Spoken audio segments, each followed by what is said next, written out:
அனைவருக்கும் வணக்கம். Plan breeding பார்த்துக்கிட்டு இருக்கோம். யூனிட் 5 26 கொஸ்டின்ஸ் வரும்னு பார்த்துருக்கோம். இதோட சிலபஸ்ஸு. ஸ்பீட் பிரீடிங் வந்து நம்ம லாஸ்ட் கிளாஸில் பார்த்துட்டோம். ஸ்பீட் பிரீடிங் டாப்பிக்லேருந்து இதுவரையும் கொஸ்டின்ஸ் வந்து கேட்டதில்லை. இனிமேல் கேட்கறதுக்கு உண்டான பாசிபிலிட்டி அதிகமாக இருக்குது. அதில் லாஸ்ட் வந்து நம்ம எம்சிக்யூஸ் வந்து கொடுத்துருந்தோம். அதுக்கு ஆன்சர்ஸ் வந்து இங்கே கொடுத்துருக்கேன். நீங்கள் வீடியோஸை வந்து பாஸ் பண்ணிவிட்டு பார்த்துக்கோங்க. இன்னைக்கு நம்ம என்ன டாபிக் பார்ப்போம்னா breeding definition, breeding objectives, history, இது மூணு பார்ப்போம். அதில் அந்த மைல்ஸ்டோன்ஸ்லேருந்து நிறைய கொஸ்டின்ஸ் வந்து கேட்டிருக்காங்க. எப்பவுமே அந்த மைல்ஸ்டோன்ஸ்லேருந்து கொஸ்டின்ஸ் வரும். எல்லா எக்ஸாம்ஸ்லையுமே வந்து 1 or 2 கொஸ்டின்ஸ் வந்து கேட்பாங்க. கொஞ்சம் அதிகமாக தான் இருக்கும். பட் நீங்கள் இப்போ வந்து எதுவும் ஸ்கிப் பண்ண வேணாம், எல்லாமே ஒரு முறையாச்சும் ரீட் பண்ணி வைங்க. நான் எக்ஸாம் கிட்ட வரப்போ எது இம்பார்ட்டண்ட், எதெல்லாம் நம்ம படிக்கலாம், பிளான் பிரீடிங்கை வந்து சிம்பிளிஃபை பண்ணி நான் கொடுக்குறேன். எக்ஸாம் பக்கம் வரட்டும், அப்போ இப்போ தேவையில்லை, இப்போயே சிம்பிளிஃபை பண்ணி படிக்கக்கூடாது. எக்ஸாம் பக்கம் வரட்டும், நம்ம எப்படி எலிமினேஷன் பண்ணுறது, எப்படி நம்ம என்னென்ன மிஸ்டேக் பண்ணுறதுனால நமக்கு வந்து ஜாப் செக்யூர் பண்ண முடியல. நீங்கள் பார்த்தீங்கன்னா தெரியும், நிறைய பேர் வந்து 1 or 2, 3 கொஸ்டின்ஸ்லேயே வந்து மிஸ் பண்ணியிருப்பாங்க. அது வந்து அவங்க ஹியூமன் மிஸ்டேக்காக தான் இருக்கும். அவங்க ஹியூமன் மிஸ்டேக் தான் பண்ணியிருப்பாங்க. அதை எப்படி ரெக்டிஃபை பண்ணணும்னா நிறைய ப்ராக்டிஸ் பண்ணணும். நீங்கள் ப்ராக்டிஸ் பண்ணிவிட்டு லாஸ்ட் எக்ஸாமில் நம்ம என்ன தப்பு பண்ணோம், இந்த எக்ஸாமில் நம்ம எதெல்லாம் ரெக்டிஃபை பண்ணணும்ட்டு உட்காந்து யோசிச்சு அதெல்லாம் ரெக்டிஃபை பண்ணணும். நீங்கள் ரெக்டிஃபை பண்ணிங்கன்னா தான் அடுத்தடுத்த எக்ஸாம் வந்து கிளியர் பண்ண முடியும். நீங்கள் நிறைய பேர் பார்த்துருப்பீங்க, ஃபஸ்ட்டு 2-3 அட்டெம்ப்ட் போட்டிருப்பாங்க, கிளியர் ஆகிருக்காது. அதுக்கப்புறம் ஒரு அட்டெம்ப்டில் கிளியர் ஆகிருக்கும். அதுக்கப்புறம் அவங்க எந்த எக்ஸாம் எழுதினாலும் எல்லா அட்டெம்ப்ட்லேயும் வந்து ப்ரிலிம்ஸ் எல்லாத்துலேயுமே வந்து கிளியர் பண்ணியிருப்பாங்க. ஏன்னா அதோட சூட்சமாக என்னன்ட்டு அவங்க கண்டுபிடிச்சிட்டாங்க. அதனால் அவங்க கிளியர் பண்ணிடுவாங்க. நீங்களும் வந்து இதுக்கு முன்னாடி எதாவது எக்ஸாம் லூஸ் பண்ணியிருந்தீங்கன்னா என்னென்ன மிஸ்டேக் பண்ணோம் அப்படின்றத வந்து ரீகலெக்ட் பண்ணி அதை ரெக்டிஃபை பண்ணுங்கள். அப்போ தான் வந்து அடுத்தடுத்த எக்ஸாம் வந்து நம்மளால் கிளியர் பண்ண முடியும். இன்னும் சில பேர் பார்த்தீங்கன்னா யூடியூப் பார்ப்பாங்க, ஆன்லைன்லேயே இருப்பாங்க, நிறைய டைம் வந்து ஆன்லைனில் செலவு பண்ணுவாங்க. தயவு செஞ்சு யூடியூப் ரெக்கமெண்டேஷன்ஸ்லாம் ஆஃப் பண்ணி வைங்க. அது எப்படின்னு தெரியலனா யூடியூப்பில் போயிட்டு out of recommendations, YouTube recommendation போடுங்க, வரும். யூடியூப் ரெக்கமெண்டேஷன் ஆஃப் பண்ணுங்கள். நிறைய நேரம் ஆன்லைனில் செலவு பண்ணுற டைம் சேவ் பண்ணுங்கள். முடிஞ்சால் காலைலையும் சாயந்தரமும் ஒரு சின்ன யோகா ப்ராக்டிஸோடு நீங்கள் ஸ்டார்ட் பண்ணிங்கன்னா ஒரு 2-3 ஹவர்ஸ் வந்து கான்சன்ட்ரேஷன் நல்லாயிருக்கும். அந்த யோகா வந்து பிராணாயாமமாக இருக்கலாம், இந்த தாய்ச்சி யோகான்னு போட்டிங்கன்னா வரும். சும்மா பேசிக் யோகா நம்ம பண்ணோம்னாவே போதும். ஒரு 10லேருந்து ஒரு 15 நிமிஷம் பண்ணிவிட்டு நம்ம இன்றைக்கி இந்த டாபிக் முடிக்கலாம் அப்படின்னு சொல்லிட்டு கான்சன்ட்ரேட்டடாக உட்காருங்க, ப்ரிப்பேர் பண்ணுங்கள். கண்டிப்பாக சக்ஸஸ் வந்து வரும். சரி, நம்ம டாபிக்குள்ளே போயிடுவோம். பிளான் பிரீடிங்க்கு வந்து ஒரு 4 பேரோட டெஃபினேஷன்ஸ் கொடுத்துருக்கு. பிளான் பிரீடிங் வந்து என்னன்னா ஒன்றும் இல்லை, நமக்கு ஏற்ற மாதிரி பிளான்ட் அட்ஜஸ்ட் பண்ணிக்கிறது, அவ்வளோதான். வந்து இதுதான் வந்து பிளான் பிரீடிங். நமக்கு ஏற்ற கேரக்டர்ஸ் எல்லாமே அந்த பிளான்ட்டுக்குள்ளே கொண்டு வரணும், இவ்வளோதான் பிளான் பிரீடிங். இதுதான் வந்து ஃப்ராங்கல்ன்றவர் ஜெனட்டிக் அட்ஜஸ்ட்மெண்ட் ஆஃப் பிளான்ட்ஸ்ன்னு சொல்லியிருப்பாரு. இவர் வந்து டெவலப்பிங் சுப்பீரியர் கிராப் பிளான்ட்ஸ்ன்னு சொல்லியிருக்காரு இல்லை. அதே மாதிரி வேவலோ எல்லாருமே சொல்லியிருப்பாங்க. இதெல்லாம் பார்த்துக்கோங்க. இது சும்மா ஸ்டார்டிங்கில் கொடுத்துருக்கேன், இதுலேருந்து பெருசாக கொஸ்டின்ஸ் கேட்க சான்ஸ் இல்லை. அப்ஜெக்டிவ்ஸ், ப்ரீடிங் அப்ஜெக்டிவ்ஸ் வந்து எல்லாருக்குமே தெரியும். இது பேசிக்காக இருக்குன்ட்டு கொடுத்துருக்கேன். ஃபஸ்ட்டு ஹையர் ப்ரொடக்டிவிட்டி, நமக்கு ஈல்டு தான் முக்கியம். அதே மாதிரி குவாலிட்டி வேணும். குவாலிட்டினா என்ன சொல்கிறாங்கன்னா grain colour, milling, packing quality, இந்த மாதிரி இதெல்லாம் வந்து குவாலிட்டி சொல்கிறாங்க. டிசீஸ் அண்ட் இன்செக்ட் ரெசிஸ்டன்ஸ் வேணும். அதே மாதிரி வெரைட்டிஸ் ஆஃப் நியூ சீசன்ஸ்னால் என்னென்னா, சில வெரைட்டிஸ்லாம் வந்து சம்மர் சீசனில் போட முடியும், இல்லைனா கரீப் சீசனில் போட முடியும், வின்டர் சீசனில். இந்த மாதிரி ஸ்பெசிஃபிக்காக இருக்கிற வெரைட்டிஸ்லாம் வந்து நம்ம வந்து எல்லா சீசனுக்கும் போடுற மாதிரி அடாப்ட் பண்ணுறது தான் varieties for new seasons. Modification of agronomic characters, plant ஹைட்டுனா டுவார்ஃப்னஸ் இருந்தால் தான் நம்மளுக்கு லார்ஜிங் நடக்காது. இதனால் இந்த மாதிரி டில்லரிங், பிரான்ச்சிங், இந்த மாதிரி இதெல்லாம் சொல்கிறாங்க. மெச்சூரிட்டி, ஷார்ட் டியூரேஷன் வெரைட்டி வேணும். ஃபோட்டோ தெர்மோ இன்சென்சிட்டிவிட்டி வேணுன்றாங்க. ஏன்னா அப்போ தான் வந்து எல்லா ஏரியாவுக்கும் சூட்டபிள் ஃபார் கல்டிவேஷனாக இருக்கும். சின்க்ரனஸ் மெச்சூரிட்டி வேணுங்கிறாங்க. சின்க்ரனஸ் மெச்சூரிட்டினா அட் த சேம் டைம் வந்து எல்லா பிளான்ட்டும் மெச்சூரிட்டி வரணும். நான் சேட்டரிங் வெரைட்டிஸ் வேணும். டிட்டர்மினேட் க்ரோத்துன்றாங்க. டிட்டர்மினேட் க்ரோத்னா என்னென்னா ரீப்ரொடக்ஷன் ஸ்டேஜ் அட்டன் பண்ணிடுச்சுன்னா அடுத்து வந்து அது க்ரோத்தை ஸ்டாப் பண்ணிடும், மெயின் ஸ்டெமோட க்ரோத்தை ஸ்டாப் பண்ணிடும். இந்த மாதிரி இருக்கிறதுலாம் வந்து இருந்தால் தான் ஏன் இதெல்லாம் வேணும்ன்றாங்கன்னா அப்போ தான் வந்து இது காட்டனில் பார்த்தீங்கன்னா Co15ன்னு ஒரு வெரைட்டி இருக்கும். டிட்டர்மினேட் க்ரோத்து, சின்க்ரனஸ் மெச்சூரிட்டி இது எல்லாமே கொண்டு வந்து வச்சுருக்காங்க. இந்த மாதிரி இருந்தால் தான் நம்ம வந்து ஐடென்சிட்டி பிளான்டிங்கும் பண்ண முடியும். மெக்கானிக்கல் ஹார்வெஸ்ட்டுக்குமே வந்து அப்போ தான் சூட்டபுளாக இருக்கும். டார்மன்சி வந்து உடனே நம்ம ஹார்வெஸ்ட் பண்ணி கிராப் ரைஸ் பண்ணால் டார்மன்சி இருந்தால் உடனே நம்ம ரைஸ் பண்ண முடியாது. இது வந்து குதிரைவாளி இந்த மாதிரி கிராப்பில் வந்து எப்போவுமே ஃபஸ்ட்டு ஹார்வெஸ்ட் பண்ண உடனே நம்ம போட்டோம்னா சீடு வராது. ஒரு 1 மந்த் கழித்து போட்டோம்னா தான் அது ஸ்ப்ரவுட்டிங்கே இருக்கும். எலிமினேஷன் ஆஃப் டாக்ஸிக் சப்ஸ்டான்சஸ் அப்படிங்கிறாங்க. இது எல்லாமே வந்து நீங்கள் பார்த்துக்கோங்க. இது எல்லாமே நம்ம ஃபுல்லாக இப்போ நம்ம படித்தது எல்லாமே வந்து நம்ம டீட்டெயிலாக உள்ளே போய் பார்ப்போம். அதனால் இப்போ வேணாம். அடுத்து பார்த்தீங்கன்னா ஆக்டிவிட்டீஸ் இன் பிளான்ட் ப்ரீடிங்ன்றாங்க. இது வந்து நம்ம கீழே பார்த்துருவோம். கீழே பார்த்துட்டு அப்புறம் வருவோம். ஆக்சுவலி இதுதான் ஆக்டிவிட்டீஸ் இன் கிராப் ப்ரீடிங்கு. நம்ம நான் லாஸ்ட்டு அந்த ஸ்பீட் ப்ரீடிங்லேயே சொல்லிட்டேன், வேரியேஷன் இல்லைன்னா நம்மளால் பிளான்ட் ப்ரீடிங்கே வந்து எந்த கேரக்டர்ஸுமே நம்மளால கொண்டு வர முடியாது. முதல் ஆப்ஜெக்டிவே வந்து கிரியேஷன் ஆஃப் வேரியேஷன் தான். இந்த வேரியேஷன் வந்து பார்த்தீங்கன்னா naturally existing variability creating new வேரியபிலிட்டின்றாங்க. இது நேச்சுரலின்னா நம்ம எந்த இதுவுமே பண்ணாமல் அது வர்றது தான். அதில் பார்த்தீங்கன்னா டொமஸ்டிகேஷன், ஜெம்பிளாசம் கலெக்ஷனு, பிளான்ட் இன்ட்ரடக்ஷன் இது எல்லாமே வந்து நேச்சுரலி எக்ஸிஸ்டிங் வேரியபிலிட்டி. இது வந்து ஹைப்ரிடைசேஷன் பண்ணுறது, mutation breeding, polyploidy, somaclonal variation, genetic engineering இது எல்லாமே வந்து நம்ம கிரியேட் பண்ணது. இது எல்லாமே சேர்த்து கிரியேஷன் ஆஃப் வேரியேஷன்றாங்க. இந்த வேரியேஷன்லேருந்து நல்லா நமக்கு எக்ஸ்டர்னல் அப்பியரன்ஸு இதை வச்சு நம்ம செலக்ட் பண்ணுவோம். செக் வெரைட்டியை வச்சு எவாலுவேஷன் பண்ணுவோம். செக் வெரைட்டினா இன்னும் இல்லை, இப்போது மார்க்கெட்டில் வந்து நல்லா பர்ஃபார்ம் பண்ணுற வெரைட்டி கூட வந்து கம்பேர் பண்ணி எவாலுவேட் பண்ணுவாங்க. அதை விட இது பெட்டராக இருக்கா, எந்தெந்த இதில் பெட்டராக இருக்குது அப்படின்ட்டு. அடுத்து அதை மல்டிப்ளிகேஷன் பண்ணுவாங்க, இதை டிஸ்ட்ரிபியூஷன் பண்ணுவாங்க. இதுதான் வந்து ஆக்டிவிட்டீஸ் ஆஃப் பிளான்ட் ப்ரீடிங். இது பார்த்துக்கோங்க. இதில் வேறு ஒன்றும் சொல்கிற அளவுக்கு ஒன்றும் இல்லை. இந்த கிரியேஷன் ஆஃப் வேரியேஷன்றது வந்து அந்த வேரியேஷன் வந்து டிரான்ஸ்மிட்டடாக இருக்கணும் ஒன் ஜென்ரேஷன் டு அனதர் ஜென்ரேஷனுக்கு. இல்லைனா நம்ம அந்த வேரியேஷன் இருந்து வந்து நமக்கு யூஸ் இல்லைல்ல. இதுதான் சொல்லியிருக்காங்க. அடுத்து டிசைடு செலெக்ஷன் வந்து டிசைடு கேரக்டர்ஸ் வச்சு எக்ஸ்டர்னல் அப்பியரன்ஸ் பீனோடைப் வச்சு செலக்ட் பண்ணுவாங்க. செக் வெரைட்டியை வச்சு எவல்யூஷன் பண்ணுவாங்க, மல்டிப்ளிகேஷன் பண்ணுவாங்க, டிஸ்ட்ரிபியூஷன் பண்ணுவாங்க. அவ்வளோதான், இதில் வேறு ஒன்றும் இல்லை. இப்போ நம்ம ஹிஸ்ட்ரி ஆஃப் பிளான்ட் ப்ரீடிங் உள்ளே போவோம். வீடியோ லென்த்தாக இருந்துச்சுன்னா நான் 2 வீடியோஸாக உங்களுக்கு கொடுத்துட்றேன். ஏன்னா ஹிஸ்ட்ரி வந்து கொஞ்சம் இதாக தான் இருக்கும். இதை வந்து 4 பார்ட்டாக வந்து டிவைட் பண்ணுறாங்க ஹிஸ்ட்ரியை. Pre Mendelian era, Mendelian, post Mendelian, அதுக்கப்புறம் மாடர்ன் ஏரா அப்படின்ட்டு பிரிக்கிறாங்க. இதை பார்த்துக்கோங்க. 1950க்கு அப்புறம் இருக்கிறது வந்து மாடர்ன் ஏரா அப்படின்றாங்க. இது என்னன்ட்டு பார்ப்போம். ஃபஸ்ட்டு 10,000 BCயில் வந்து ஃபஸ்ட்டு நம்ம டொமஸ்டிகேஷன் வந்து பண்ணியிருப்போம். 700 BCயில் வந்து அசிரியன்ஸ், பெபிலியனியன்ஸ் வந்து ஆன்பாலினேஷன். இப்போ இவங்க தான் வந்து ஃபஸ்ட்டு டேட்டில் வந்து ஆன்பாலினேஷன் வந்து பண்ணியிருப்பாங்க. ஹூக், இதில் வந்து நம்ம இயர் படிக்கணுமானா இயர் கூட அவ்வளோ ஒன்றும், ஏன்னா எல்லாராலும் எல்லா இயரையும் ஞாபகம் வச்சுக்க முடியாது. உங்களால் இயர் படிக்க முடியலன்னா இயரை விட்டுருங்க. சயின்டிஸ்ட்டு அவங்களோட கான்ட்ரிபியூஷன் மட்டும் பாருங்கள். ஹூக், ராபர்ட் ஹூக்குன்னு ஒரு இங்கிலாந்து சயின்டிஸ்ட்டு. இவர் தான் வந்து செல்லை வந்து கண்டுபிடிச்சிருப்பார். இவர் தான் ஃபாதர் ஆஃப் செல் பயாலஜி. செல்லை கண்டுபிடிச்சிருப்பார், செல்லை டிஸ்கிரைப் பண்ணியிருப்பார். ஃபாதர் ஆஃப் செல் பயாலஜின்வாங்க. Millington, anther functions as male organ. Anther தான் மேல் ஆர்கனாக ஃபங்க்ஷன் பண்ணுது அப்படின்ட்டு 1676 வந்து மில்லிங்டன் பண்ணியிருப்பார். கேமரேரியஸ், இவர் வந்து ஒரு ஜெர்மனி சயின்டிஸ்ட்டு.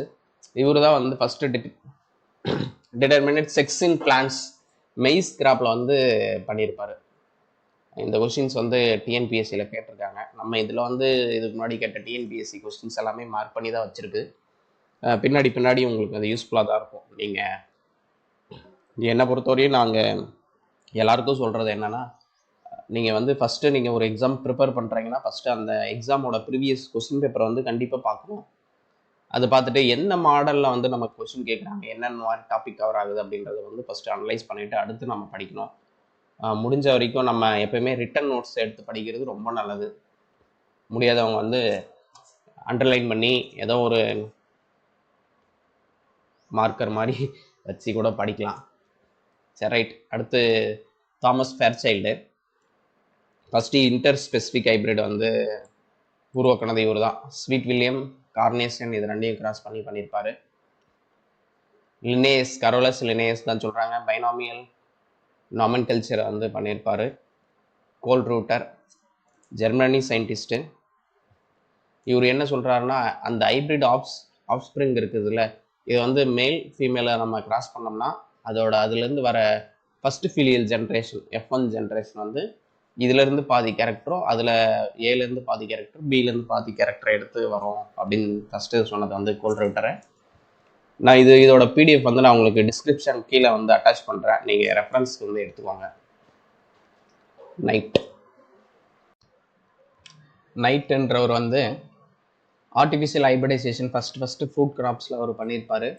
லாமார்க்கு உங்களுக்கே தெரிஞ்சிருக்கும். Inheritance of acquired characters.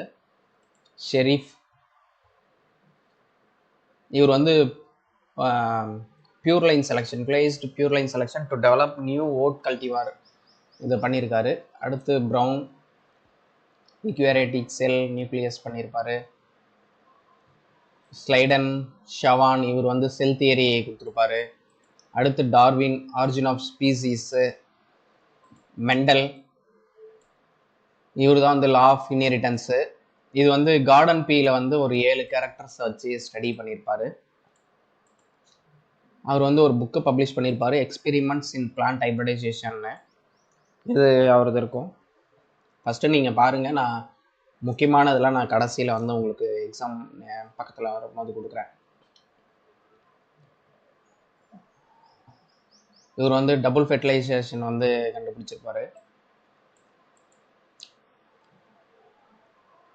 Hopkins ear to row selection, இது உங்களுக்கே தெரியும். அடுத்து மெண்டலின் ஈராவில் பார்த்தீங்கன்னா முக்கியமானது மட்டும் பார்ப்போம் நம்ம. டிவெரிஸ், இவர் வந்து ஹோலாண்டுக்காரு. இவர் வந்து மியூட்டேஷன் தியரியை வந்து கண்டுபிடிச்சிருப்பாரு. Johannsen, pure line theory. Embryo culture வந்து ஹேனிங் கொடுத்துருப்பாரு. ஜெனட்டிக்ஸ்ன்ற டேர்மை காயின் பண்ணது வந்து பேட்டிசன். யூல், இவர் வந்து மல்டிபிள் ஃபேக்டர் ஹைபோதீசிஸ் வந்து ஃபஸ்ட்டு இனிஷியல் ஐடியாவை கொடுத்துருப்பாரு. நெல்சன் ஹீல் வந்து அதே மல்டிபிள் ஃபேக்டர் ஹைபோதீசிஸ் தான் வந்து இவர் கொடுத்துருப்பாரு, அதோட எக்ஸ்ப்ளனேஷன் கொடுத்துருப்பாரு. இவர் வந்து இனிஷியல் ஐடியா கொடுத்துருப்பாரு, ஒரு எக்ஸ்ப்ளனேஷன் கொடுத்துருப்பாரு. கிரைன் கலர் ஆஃப் வீட் அதை பார்த்து கொடுத்துருப்பாரு. அடுத்து ஆர்டி வீன்பெர்கு, இவங்க வந்து ஆர்டி வீன்பெர்க் லா வந்து கொடுத்துருப்பாங்க. இந்த லா வந்து P+Q = 1 அப்படின்னு சொல்லுவாங்க.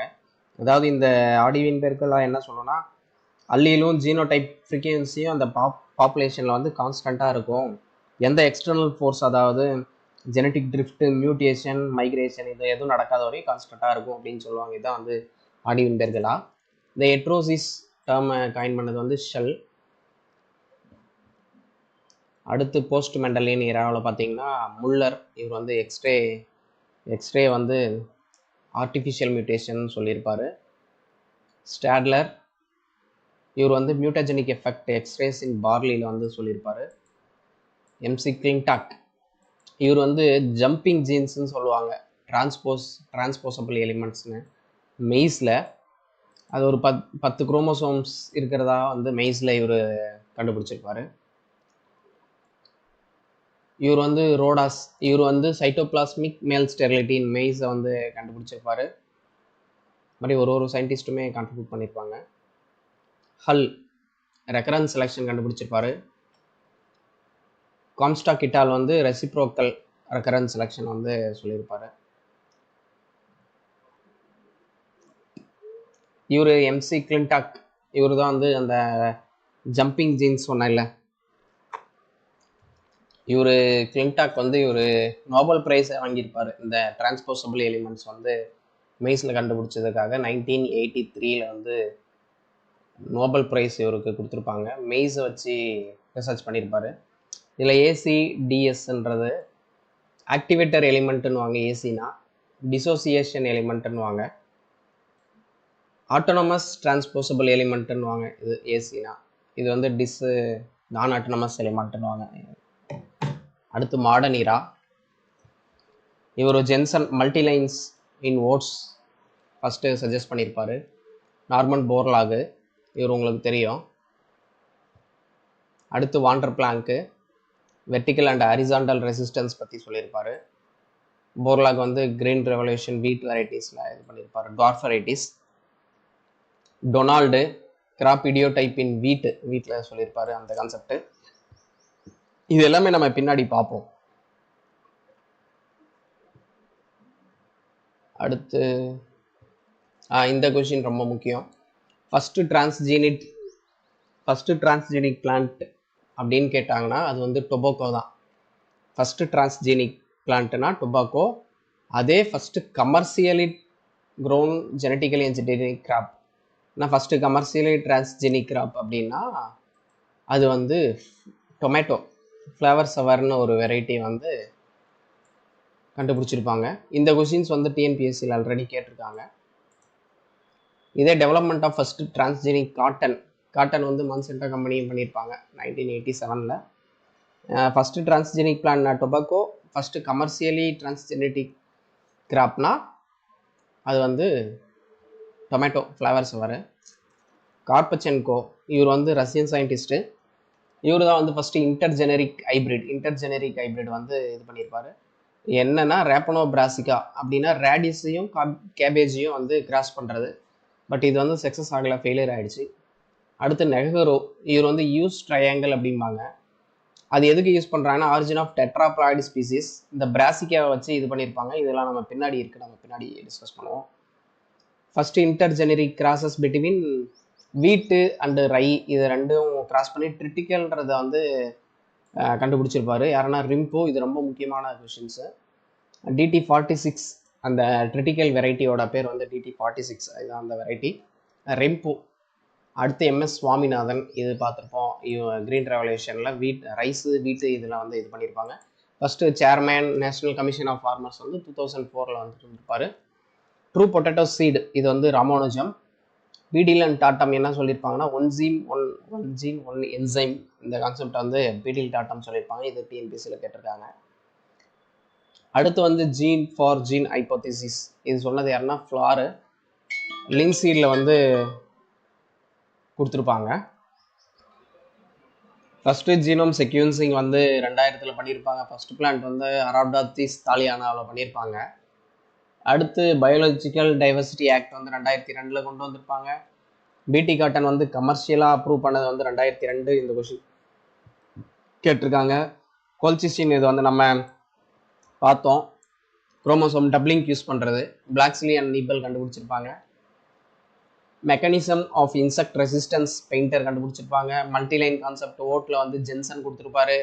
ஃபஸ்ட்டு சொமாட்டிக் ஹைபிரிடைசேஷன்னா ஒன்றும் இல்லை, ஃபியூஷன் ஆஃப் புரோட்டோபிளாஸ்ட்டை வந்து ஃபியூஸ் பண்ணி இது பண்ணுவாங்க. இது எல்லாமே நம்ம பின்னாடி இருக்குது, நம்ம பின்னாடி பார்ப்போம். வாண்டர் பிளாங்க் வந்து சொல்லியிருப்பாரு. வெர்டிக்கல் அண்ட் ஹரிசாண்டல் ரெசிஸ்டன்ஸும் அவர் தான் சொல்லியிருப்பாரு. வெர்டிஃபோலியா எஃபெக்டையும் அவர் தான் சொல்லியிருப்பாரு. செல்ஃப் இன்கம்பேட்டபிலிட்டியை வந்து லெவிஸ் கிளாஸிஃபை பண்ணியிருப்பாங்க. இது எல்லாமே நம்ம பின்னாடி போகும்போது ஒருத்தரையும் பார்ப்போம். நீங்கள் ஃபஸ்ட்டு ஒரு டைம் பாருங்கள், பின்னாடி இது நம்ம படிக்க ஞாபகம் வந்துடும். யூகோடிவரிஸ் வந்து மியூட்டேஷன் தியரியை வந்து கொடுத்துருப்பாரு. ரீடிஸ்கவரி மெண்டலைன்ஸ் லாவை வந்து இவர் தான் கொடுத்துருப்பாரு. Van der rice IR 8ன்னுவாங்க. பீட்டா டிசியூஜனை வந்து கிராஸ் பண்ணியிருப்பாங்க. நொபலைசேஷன் ஆஃப் இந்தியன் கேன்ஸ், இது யாருன்னா பார்பரு வெங்கட்ராமன். இவங்க 2 பேரும் சக்காரம் அஃபிசினாராத்தையும் பார்பரையும் கிராஸ் பண்ணி இது பண்ணியிருப்பாங்க. Insect resistance PT cotton released வந்து 2002 வந்து இது பண்ணியிருப்பாங்க. First indigenous insect resistance BT cotton variety பார்த்தீங்கன்னா Bikaneri Narma. India's first single cross maize Paras. பர்லி மிக்டென்ட், இது வந்து ஒரு மெய்ஸ் ஹைப்ரிட் வெரைட்டி. USA வந்து 1922 வந்து ரிலீஸ் பண்ணியிருப்பாங்க. ஃபஸ்ட்டு பேடி ஹைப்ரிட் பார்த்தீங்கன்னா MGR 1 இல்லைனா கோஆர்ஹெச், இந்த மாதிரி இதுக்கு 2-3 பேர் இருக்குது. 1994 ரிலீஸ் பண்ணியிருப்பாங்க. ஃபஸ்ட்டு இன்டர் ஸ்பெசிஃபிக் ஹைப்ரிட் காட்டன்னு பார்த்தீங்கன்னா இர்சுட்டத்தையும் பார்படன்ஸையும் கிராஸ் பண்ணி வரலக்ஷ்மின்னு ஒரு வெரைட்டியை ரிலீஸ் பண்ணியிருப்பாங்க. அதே ஃபஸ்ட்டு இன்ட்ரா ஸ்பெசிஃபிக்னு பார்த்தீங்கன்னா H4, அதுக்கு இன்னொரு பேர் இருக்குது, சங்கர் 4ன்னு ஒரு வெரைட்டி இருக்குது. இதை வந்து ரிலீஸ் பண்ணியிருப்பாங்க. இதோட ரிசர்ச் சயின்டிஸ்ட் யாருன்னா CT பட்டேல். இவர் தான் இது பண்ணியிருப்பாரு. இவர் வந்து ஒரு சிடி பட்டேல்ன்றவர் வந்து ஒரு காட்டன் பிரீடரு. இவர் தான் father of hybrid cotton in India அப்படிம்பாங்க பட்டேல். மார்க்கர் அசிஸ்டட் செலெக்ஷன் மூலிமா வந்து பிஎல்பி ரெசிஸ்டன்ட் வெரைட்டி வந்து பாஸ்மதியில் வந்து பூசா பாஸ்மதி 1 அந்த வெரைட்டியில் கொண்டு வந்திருப்பாங்க.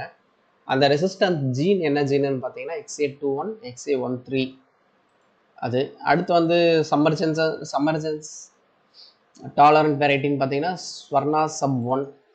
ஜெனட்டிக் பிட்டுன்னு எதை சொல்லுவாங்கன்னா நியூக்ளியோடைடு, ஜம்பிங் ஜீன்ஸ், டிரான்ஸ்போசான்ஸ், இது முன்னே பார்த்துருக்கோம். போர் மேன்ஸ் பிரெட்டுனா பாஜ்ரா, லவ் ஆப்பிள்னா டொமேட்டோ சொல்லுவாங்க. குயின் ஆஃப் ஜெனட்டிக்ஸ்ன்னு பார்த்தீங்கன்னா ட்ரோசோஃபிலா சொல்லுவாங்க. சூசைடல் பேக்ஸை வந்து லைசோசோமா தான் வந்து சூசைடல் பேக்ஸ்னுவாங்க. நம்ம இந்தியாவில் பார்த்தீங்கன்னா பிளான் ப்ரீடிங் வந்து first government of India created department of agriculture வந்து 1871 பண்ணியிருப்பாங்க. ஃபஸ்ட்டு காலேஜ் இது இம்பீரியல் அக்ரிகல்ச்சர் ரிசர்ச் இன்ஸ்டிடியூட் பூசாவில் பீகாரில் இது பண்ணியிருப்பாங்க. Cotton committee 1921. அடுத்து 1929 இம்பீரியல் அக்ரிகல்ச்சர் ரிசர்ச்.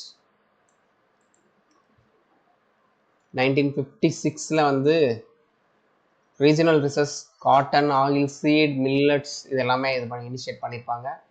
அடுத்து வந்து all India coordinated maize improvement project வந்து 1957 ஸ்டார்ட் ஆகிருக்கும். ஃபர்ஸ்ட் மெய்ஸ் ஹைபிரிட் ரிலீஸ் பண்ணது என்னென்ன 1961 ரிலீஸ் பண்ணியிருப்பாங்க. என்ன வெரைட்டி? கங்கா 101, டெக்கான், ரஞ்சித்ன்ற வெரைட்டிலாம் ரிலீஸ் பண்ணியிருப்பாங்க. 1964 சொர்க்கம் ஹைபிரிட் ரிலீஸ் பண்ணியிருப்பாங்க CSH1. அடுத்து 1965 ஃபஸ்ட்டு பாஜ்ரா ரிலீஸ் பண்ணியிருப்பாங்க ஹைபிரிட் பாஜ்ரா 1. 1991 வந்து ICPH8 ஹைதராபாடில் இக்ரிசாட்டில் ரிலீஸ் பண்ண வெரைட்டி இது.